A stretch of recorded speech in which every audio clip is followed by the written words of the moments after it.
Pada pertemuan ke-8 ini kita akan berbicara tentang manajemen sumber daya manusia berbasis kompetensi. Artinya kita akan bicara bagaimana pengelolaan manusia yang dimana pengelolaan itu didasarkan kepada kompetensi. Artinya pengembangan dari SDM itu didasarkan kepada tujuan untuk menciptakan sebuah kompetensi untuk menemukan bakat-bakat yang tersembunyi, bakat-bakat yang ketika dikembangkan itu akan berbuah kepada kinerja perusahaan sehingga bisa mencapai kinerja yang optimal, kinerja yang terbaik. Tujuan dari pembelajaran kita agar Anda bisa memahami dan menjelaskan konsep kompetensi. Apa yang disebut orang kompeten itu sih? Apa yang dimaksud kompeten atau cakap itu seperti apa? Dan memahami arti pentingnya sebuah kompetensi dalam pencapaian tujuan organisasi.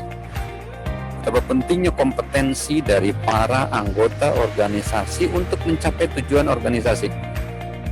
Saya katakan berkali-kali bahwa anggota organisasi itu tidak hanya karyawan, leader, top leader, manager, top manager, owner, komisaris, itu adalah anggota dari organisasi.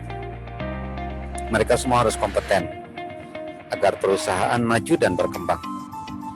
Yang ketiga, memahami proses dalam menilai kompetensi SDM pada dunia kerja. Baik. Latar belakang kenapa pentingnya mengelola SDM berbasiskan kompetensi. Kenapa? Yang pertama, perubahan lingkungan begitu cepat dan ini menuntut kemampuan perusahaan dalam menangkap fenomena perubahan, menganalisa dampak-dampaknya dan menyiapkan langkah-langkah guna menghadapi kondisi tersebut. Terlebih sekarang perubahan lingkungan bisnis dengan adanya pandemi ini, perubahannya bukan sangat cepat lagi tapi sangat cepat sekali. Perubahannya sangat drastis, perubahannya sangat revolusioner. Ini tentu menuntut kemampuan perusahaan menangkap fenomena perubahan, kemudian melihat kira-kira dampaknya seperti apa, dan kemudian melakukan langkah-langkah untuk mengantisipasinya, untuk memitigasi atau mengurangi dampak yang diakibatkan oleh adanya perubahan yang sangat signifikan sekarang ini terjadi di dunia usaha. Yang kedua, latar belakang pentingnya manajemen berbasis kompetensi adalah bahwasannya peran manajemen SDM, peran praktek manajemen SDM dari mulai perencanaan, kemudian rekrutmen, seleksi, penempatan, training, dan pengembangan, kemudian kompensasi, kemudian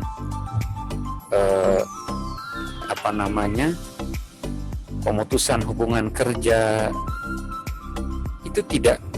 itu merupakan sebuah proses yang tidak hanya sekedar administrasi belaka, tetapi proses tadi mengarah pada bagaimana mengembangkan potensi SDM yang kreatif dan inovatif.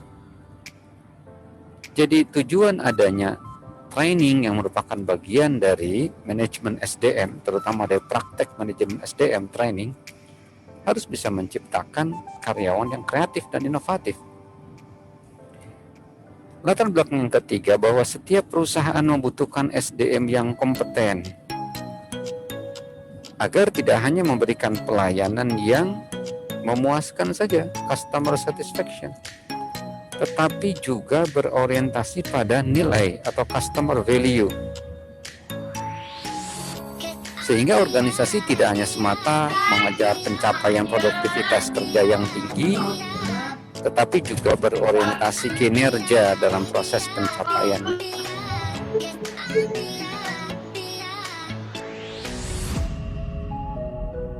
Saya kembali lagi bahwa setiap organisasi membutuhkan SDM yang kompeten agar tidak hanya memberikan pelayanan yang memuaskan, tapi juga berorientasi pada nilai pelanggan.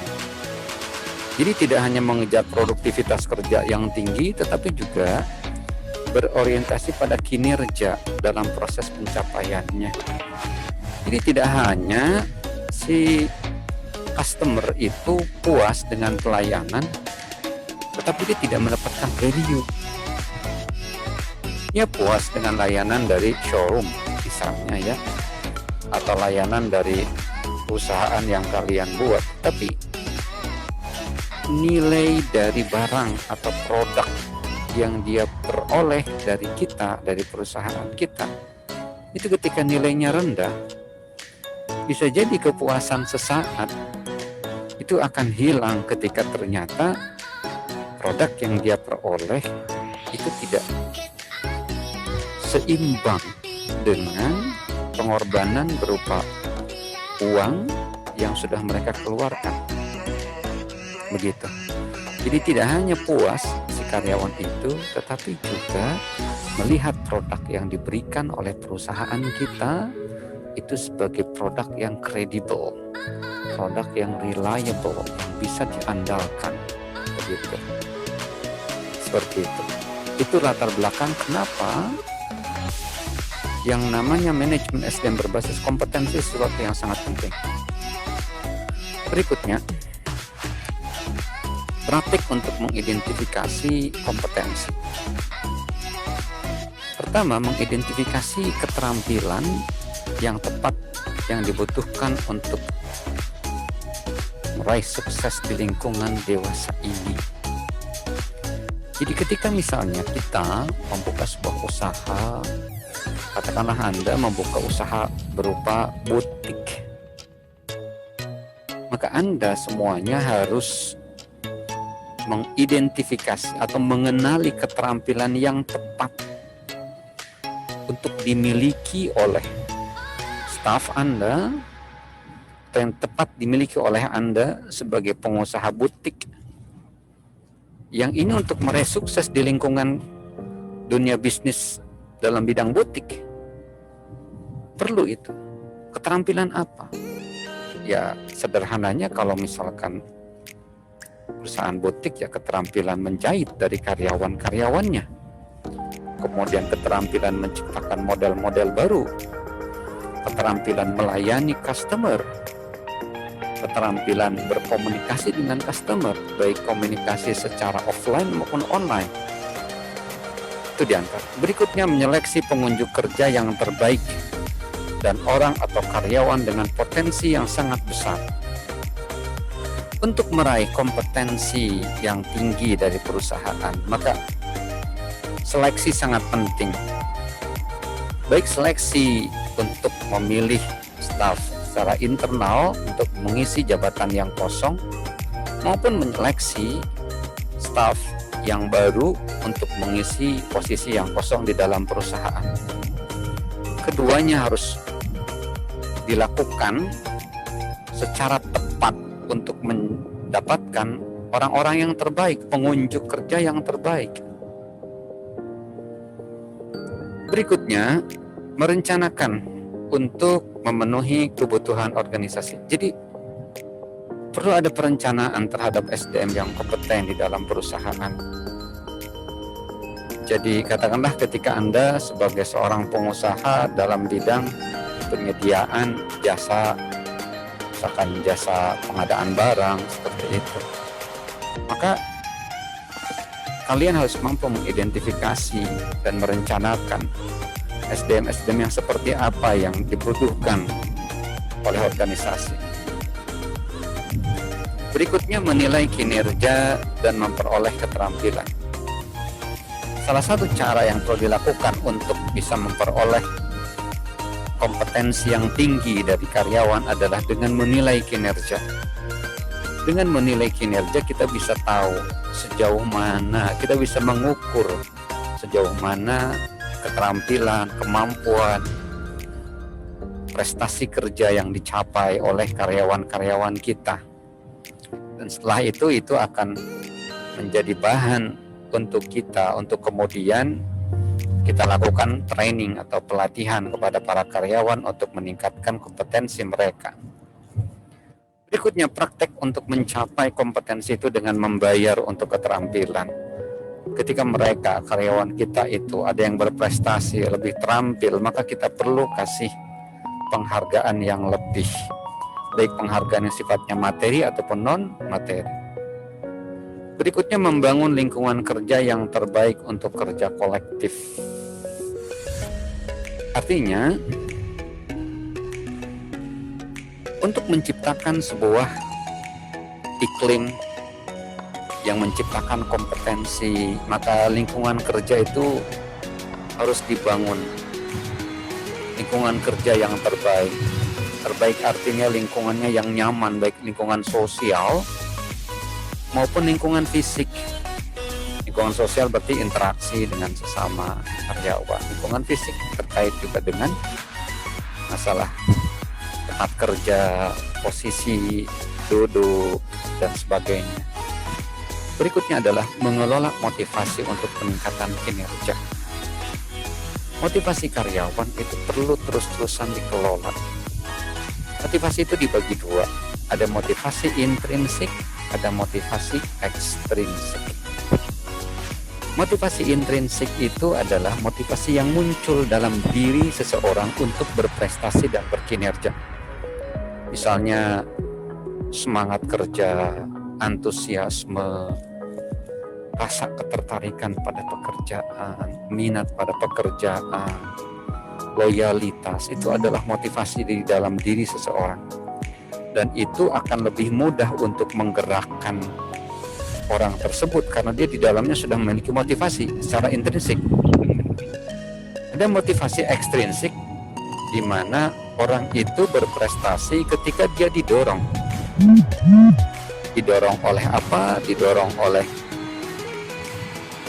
reward, oleh penghargaan, oleh kompensasi, didorong oleh tambahan insentif misalnya. Ada tipikal yang seperti itu.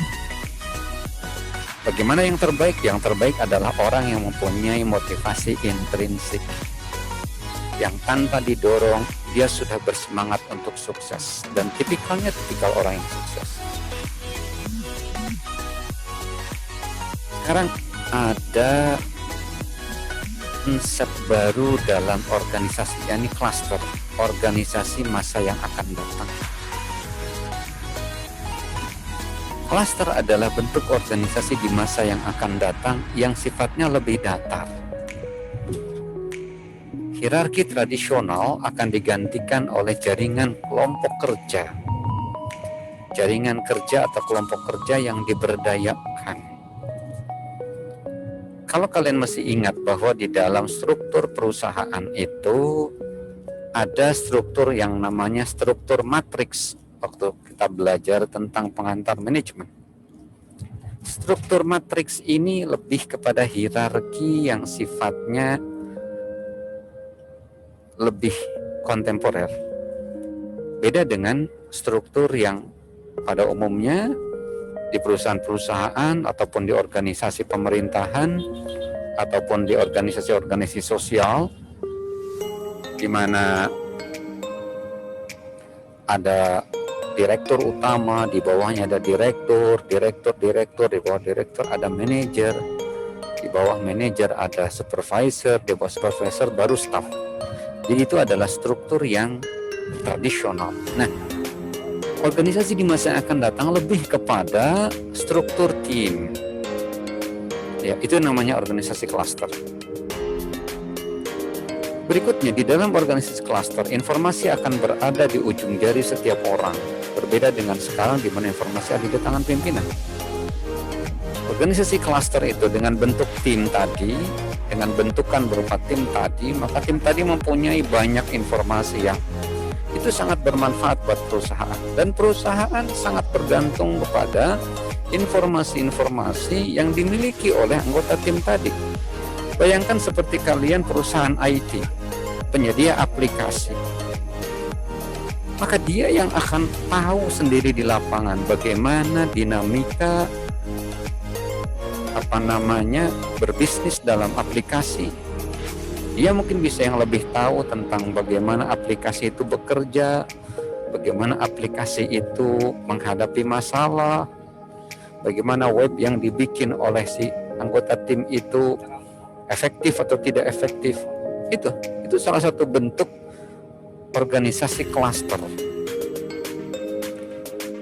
Karir akan semakin menjadi urutan penugasan yang berbeda dengan urutan job title yang merepresentasikan suatu usaha untuk mencapai puncak.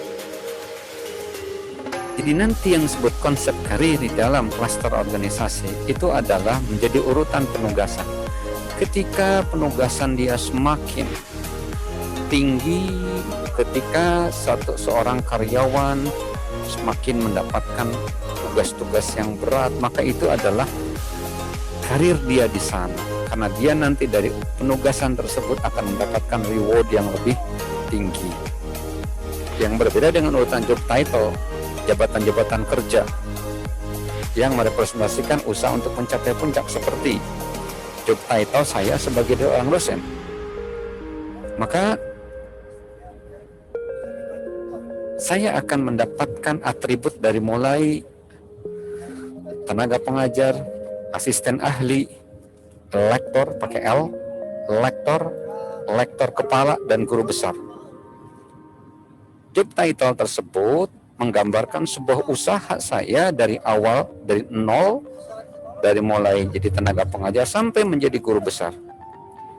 Itu adalah urutan karir yang tradisional. Nah, nanti ke depan perusahaan klaster itu, karir akan menjadi sebuah urutan penugasan.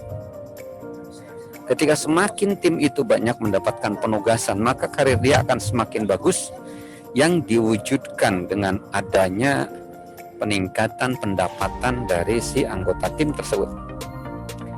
Berikutnya, orang tidak diikat pada suatu tingkatan manajemen oleh garis-garis hierarki tradisional. Kalau kembali kepada struktur matriks yang pernah dibahas oleh saya di mata kuliah pengantar manajemen, akan tampak sekali bahwa tim itu dia levelnya itu sejajar dengan manajer. Jadi di bawah direktur, setelah direktur utama ada direktur, di bawah direktur langsung kepada tim. Tim seperti dalam struktur matriks itu di dalam mobil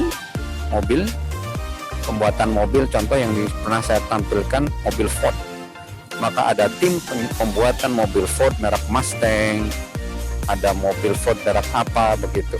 Tim tersebut bertanggung jawab langsung kepada direktur utama, kepada direktur, di bawah direktur utama.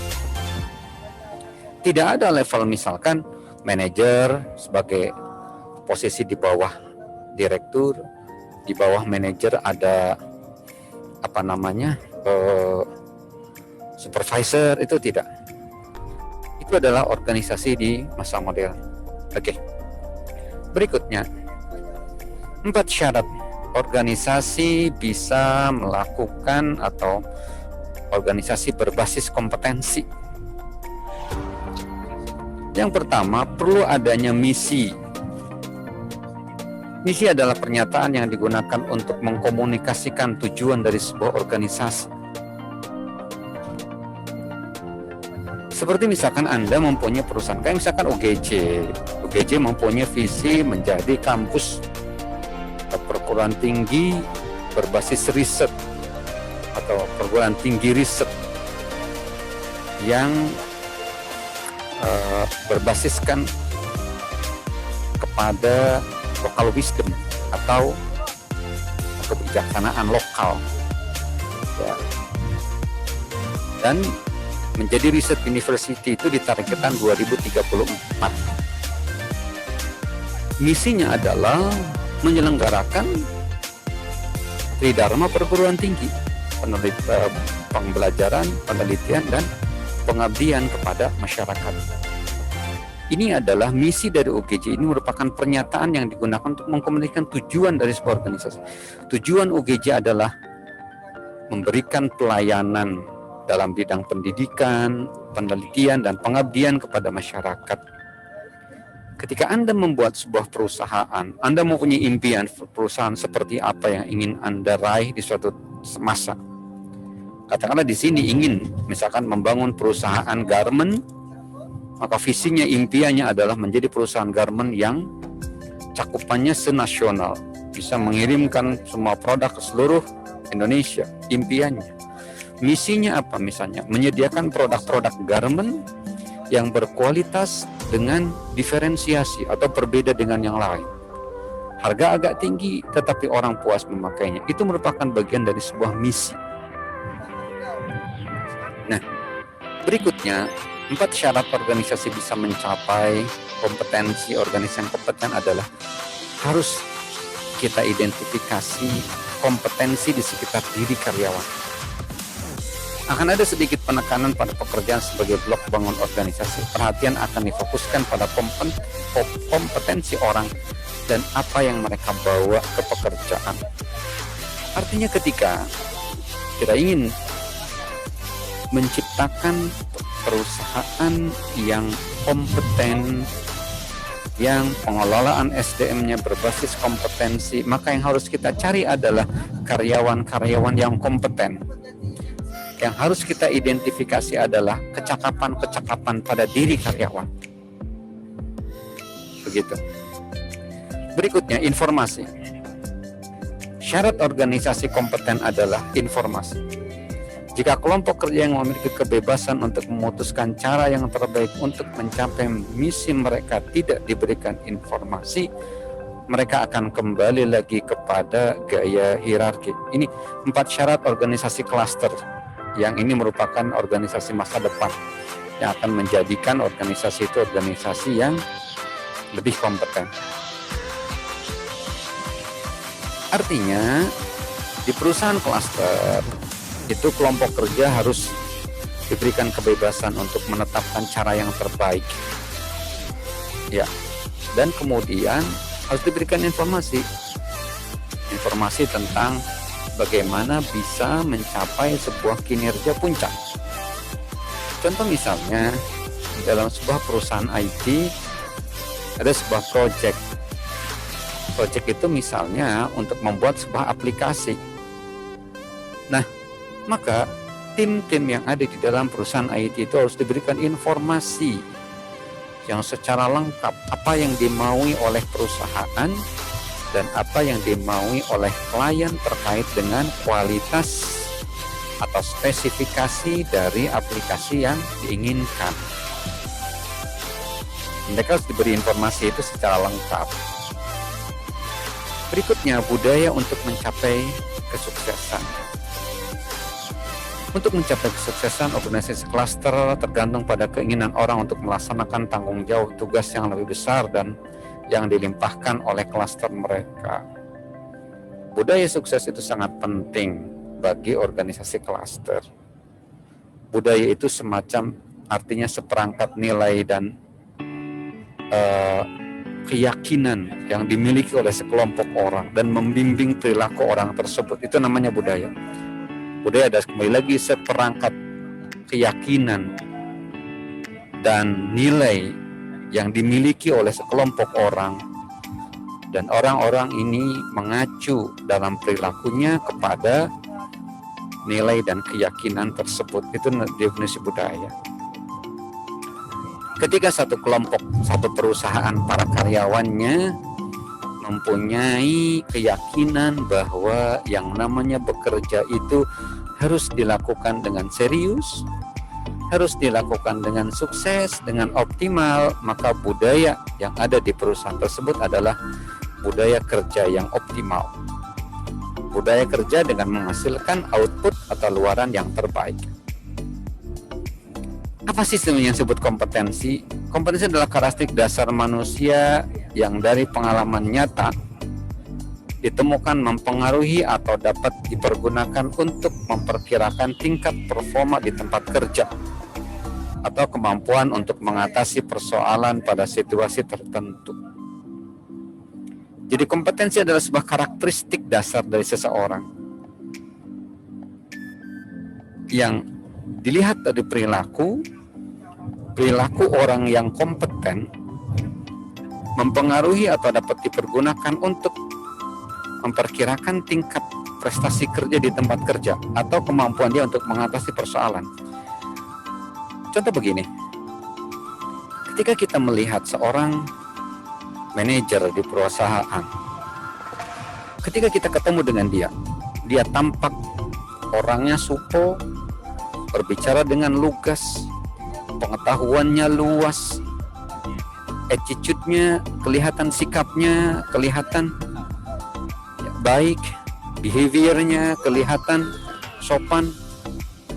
Ketika dia disajikan sebuah masalah, dia kelihatan mampu memahami masalah, melakukan analisa masalah, mampu mensintesakan dari fakta-fakta yang lain. Kita bisa katakan, oh dia orangnya kompeten.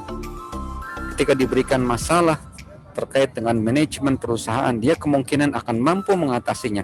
Kenapa? Karena kita melihat dari perilaku yang kita lihat dari orang tersebut. Oke.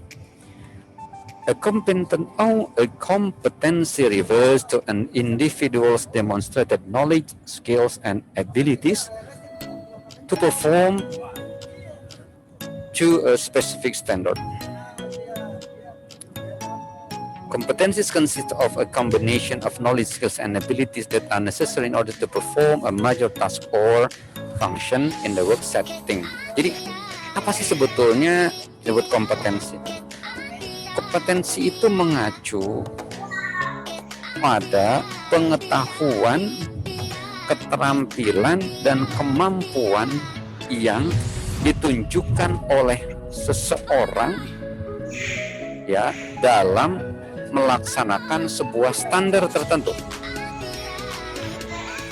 Dan dia terdiri dari kombinasi pengetahuan, keterampilan, dan kemampuan. Ya. Kompetensi ini. Kamu mau kemana? Kompetensi itu bisa dianalogikan sebagai gunung es, di mana keterampilan dan pengetahuan membentuk puncak di atas air. Lihat gunung es, gunung es, gunung es. Tampilan dan pengetahuan, ya, membentuk puncaknya di atas. Bagian yang ada di bawah permukaan air tidak terlihat, namun menjadi fondasi dan memiliki pengaruh terhadap bentuk dari bagian yang ada di atas air.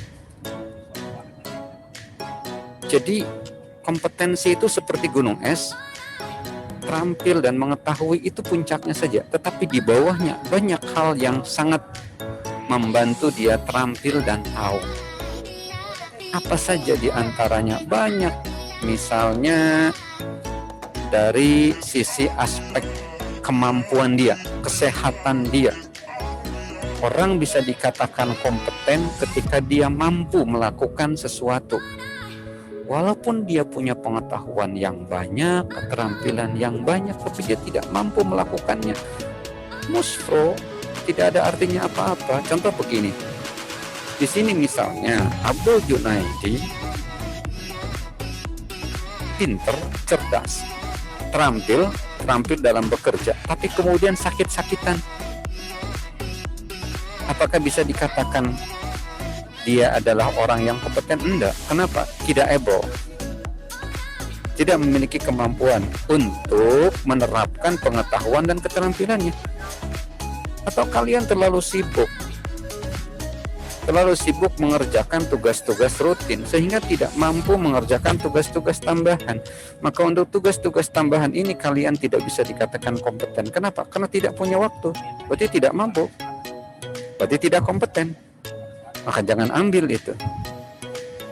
Itu diantaranya ya. Jadi knowledge, skill, and ability. Definisi yang lain, ada yang mendefinisikan kompeten itu sebagai knowledge, skill, dan attitude. Pengetahuan, keterampilan, dan sikap. Sikap itu adanya di pikiran, adanya di hati, dan di rencana tindakan. Itu namanya attitude. Ya, nanti akan dipelajari di dalam mata kuliah perilaku keorganisasian. Gambaran kompetensi. Kompetensi itu harus, ya. Nah, ini yang disebut di bawahnya ini ada gunung es. Yang paling puncak keterampilan, keahlian atau kecakapan melakukan sesuatu dengan baik. Kemampuan mengemudi atau keterampilan mengemudi itu adalah salah satu keterampilan. pengetahuan informasi yang dimiliki seseorang dalam bidang tertentu. Contoh pengetahuan dalam ilmu manajemen keuangan, dia terampil, dia mampu. Oke. Tapi di bawah tadi kan seperti gunung es tuh. Keterampilan pengetahuan ini ibarat gunung es, jadi yang puncaknya, sementara di bawahnya ada ini nih. Ya. Ada peran sosial, ada citra diri, ada karakteristik, ada motif. Bahwa kompetensi itu juga menggambarkan sebuah peran sosial. Citra yang diproyeksikan seseorang kepada orang lain. Jadi kita hidup ini menciptakan image. Kita ingin menciptakan image tentang diri kita, ya, yang ingin dilihat oleh orang lain. Katakanlah kalian sebagai seorang mahasiswa, kalian maka menggambarkan diri kalian sebagai seorang mahasiswa dan ingin orang lain melihat Anda sebagai seorang mahasiswa. Maka itu adalah citra yang diproyeksikan seseorang kepada orang lain. Atau yang diproyeksikan oleh kita kepada orang lain. Jadi artinya kita ingin menciptakan sebuah image yang ingin image ini diakui oleh orang lain. Berikutnya ada citra diri. Persepsi individu tentang dirinya sendiri. Contoh melihat atau memposisikan dirinya sebagai seorang pemimpin itu adalah gambaran kompetensi. Jadi kompetensi itu digambarkan sebagai sebuah citra diri, sebagai sebuah peran sosial, sebagai sebuah karakteristik. Yakni karakteristik yang relatif konstan pada tingkah laku seseorang. Contoh seseorang pendengar yang baik itu adalah karakteristik yang relatif tetap pada tingkah laku seseorang. Itu juga merupakan gambaran kompetensi. Dia punya motif, pemikiran atau niat dasar yang konstan yang mendorong individu untuk bertindak dan perilaku. Ingin selalu dihargai, dorongan untuk menghargai orang lain itu adalah merupakan gambaran-gambaran kompetensi atau gambaran-gambaran kecakapan selain keterampilan pengetahuan. Memang yang paling pokok komponen atau misalkan dimensi dari kompetensi itu adalah keterampilan, pengetahuan, dan kemampuan atau ability.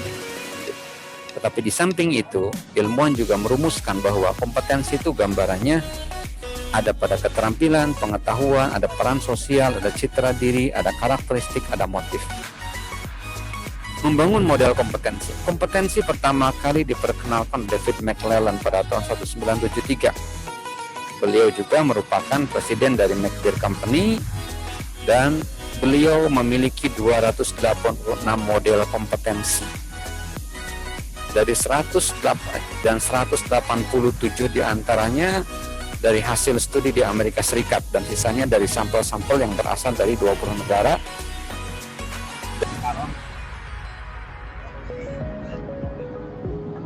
Mohon maaf tadi.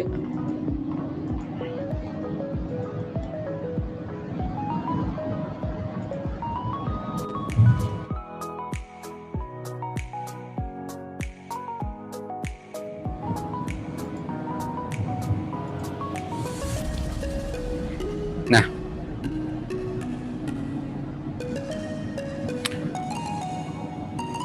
dari 187 model kompetensi, ada 18 model kompetensi yang paling universal.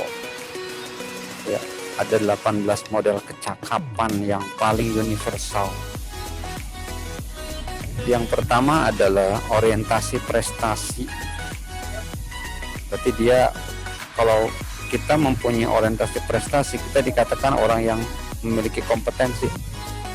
Berpikir analitis, berpikir konseptual, berorientasi pelayanan pada pelanggan, mengembangkan orang lain, mengarahkan, dinamis, memberikan dampak dan pengaruh, selalu mencari informasi, memprakarsai, jujur, bisa memahami kepada orang lain, sadar terhadap organisasi, punya komitmen terhadap organisasi, mampu membangun hubungan dengan orang lain, percaya diri, mampu memimpin tim dan kerja sama. Ini merupakan 18 model kompetensi yang paling universal yang di setiap negara, setiap wilayah, setiap perusahaan di negara manapun menyukai orang-orang yang seperti ini.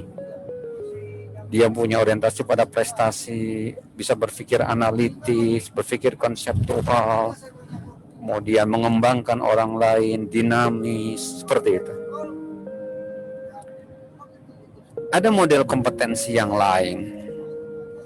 Berbagai metode dapat dilakukan untuk mengukur kompetensi. Untuk dapat menghasilkan akurasi yang lebih tinggi, biasanya dilakukan pengukuran dengan beberapa metode sekaligus. Ketika kita hendak mencari seorang karyawan yang kompeten, maka kita lakukan diantaranya dengan behavior event interview, kompeten atau kompetensi based interview.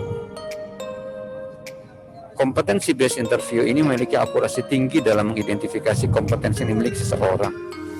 Prinsip behavior event interview ini adalah mencari data yang detail dari pengalaman masa lalu kandidat tentang apa yang dilakukan oleh kandidat pada situasi tertentu, bukan apa yang mungkin dilakukan, apa yang dipikirkan dan dirasakan pada situasi tertentu. Jadi dalam model kompetensi yang pertama ini adalah merupakan cara bagaimana untuk menangkap seseorang ini kompeten atau tidak. Maka strategi yang dilakukan, cara dilakukan, metode yang dilakukan adalah dengan interview, behavior event interview. Apa yang dilakukan oleh kandidat pada situasi tertentu. Contoh misalnya, kita menanyakan kepada kandidat, misalkan kita mau wawancarai kandidat untuk menjadi seorang manajer dan dia pernah jadi manajer di tempat kerja sebelumnya. Kita tanyakan, ketika di dalam satu hari, di dalam satu waktu yang sama, ada perintah dari atasan untuk membuat laporan. Di sisi lain ada juga komplain dari customer. Berbarengan juga di keluarga telepon, anak sakit. Apa yang dilakukan? Itu adalah merupakan behavior event interview. Jadi menginterview kejadian-kejadian dan untuk melihat bagaimana perilaku yang dia lakukan ketika situasi tersebut terjadi. Oke. Yang kedua, untuk mengukur kompetensi seseorang dengan work test sample atau work sample test, tes sampel pekerjaan atau mental ability test, tes kemampuan mental atau personality test, tes kepribadian. Beberapa contoh tes dan kompetensi yang diukur adalah sebagai berikut. Ada picture story exercise atau latihan cerita melalui gambar yang mengukur achievement atau prestasi, impact, dan influence. Itu adalah salah satu work sample test. Ada juga untuk mengetahui kompetensi seseorang dengan menggunakan Wechsler Adult Intelligence Survey. Survei orang dewasa Wechsler yang mengukur bagaimana conceptual thinking, pemikiran konseptual, dan analytical thinking, pemikiran analitik. Pemikiran konseptual itu jadi si responden atau si objek disuruh untuk ketika ada misalkan ada keinginan perusahaan untuk melakukan ekspansi. Bagaimana konsep Anda ekspansi itu harus seperti apa? Ya. Apa sih konsep? Konsep itu adalah sebuah ide. Konsep itu sebuah ide yang kemudian bisa digambarkan dalam sebuah ungkapan. Itu konsep. Jadi misalkan perusahaan ingin membuat sebuah perusahaan anak cabang atau perusahaan cabang, maka pegawai atau staf yang baik dia akan bisa membuat sebuah konsep bagaimana perusahaan cabang itu harus berdiri, harus dibangun dan sebagainya. Sementara analytical thinking itu kemampuan menganalisa itu mengaitkan sebuah konsep dengan fakta, itu namanya analisa. Misalkan Anda melihat ada fenomena tentang gerhana bulan misalnya, maka orang yang punya analisa tinggi bisa mengkaitkan gerhana bulan tersebut dengan aspek-aspek yang lain. Gerhana bulan dikaitkan juga dengan kewajiban kita untuk menyadari bahwa yang namanya alam semesta ini diciptakan dengan sangat teratur. Ketika keteraturan itu hilang, maka akan mengakibatkan dampak kerusakan, seperti itu. Itu adalah kemampuan analitis. Berikutnya adalah Watson-Glasser Critical Thinking Appraisal, menilai pemikiran kritis Watson-Glasser, mengukur konseptual dan analytical thinking. Ini juga adalah merupakan bagian dari work sample test untuk mengukur kompetensi seseorang. Berikutnya assessment center, kandidat dikumpulkan di suatu tempat selama perapaan untuk melakukan beberapa kegiatan dengan dinilai oleh asesor. Beberapa kegiatan antara basket exercise, stress exercise, dan wawancara, presentasi mengenai visi, misi, dan strategi atau leaderless group exercise. Jadi, ketika kita ingin melihat seseorang itu kompeten atau tidak, maka salah satunya adalah dengan melakukan assessment center. Jadi, kandidat-kandidat yang akan kita lihat dan akan kita nilai kompetensinya dikumpulkan, dan kemudian diberikan sebuah intervensi atau sebuah kegiatan yang untuk melihat sejauh mana dia bisa berperan di dalam kegiatan tersebut. In basket exercise itu adalah latihan ketika seseorang diberikan tugas atau masalah dalam satu waktu seketika, seperti tadi. Di waktu yang sama ada komplain dari klien, ada perintah dari atasan, ada telepon dari keluarga yang menyatakan anaknya sakit dan sebagainya. Ada stress exercise, mungkin diberikan stimulus sesuatu yang bikin stres, apakah dia stres atau tidak. Leaderless group exercise itu adalah latihan berupa sebuah diskusi tetapi tidak ada moderator, tidak ada MC. Ya pokoknya mengalir aja diskusi yang kemudian itu akan dilihat oleh si asesor, siapa-siapa saja yang kelihatan dominan atau sebaliknya siapa-siapa saja yang kelihatan sangat-sangat tidak dominan atau sangat pasif. Berikutnya, untuk menilai kompetensi dari biodata. Ya, kita bisa memprediksikan kompetensi itu dari pengalaman kerja seseorang, dari motif dia untuk berprestasi, melihat prestasi akademisnya, dari kepemimpinan dia dalam tim, dari dia membangun sebuah hubungan, dan seterusnya. Rating itu dapat diukur oleh manajer, rekan kerja, bawahan, pelanggan, atau spesialis SDM, sering dengan 360 data assessment. Ya. Beberapa metode rating antara kompetensi assessment questionnaire, customer survey, management style organization client. Jadi begini, untuk kita mengukur karyawan itu kompeten atau tidak, maka dilakukan yang namanya penilaian kinerja. Penilaian kinerja itu yang diukur oleh siapa? Oleh seluruhnya.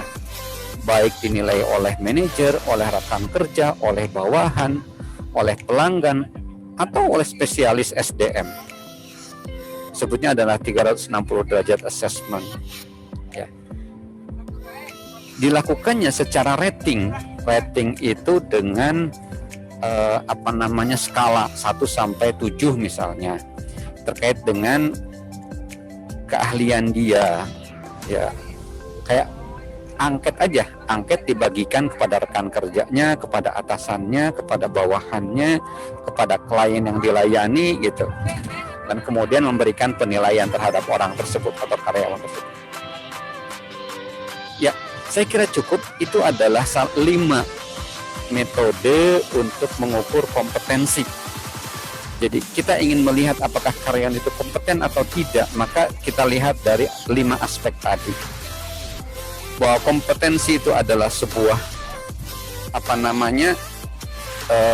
karakteristik yang sangat penting sekali, dan itu digunakan untuk memperkirakan tingkat performa seseorang di tempat kerja, yang menunjukkan keterampilan, pengetahuan, dan kemampuan dia untuk melakukan standar-standar tertentu.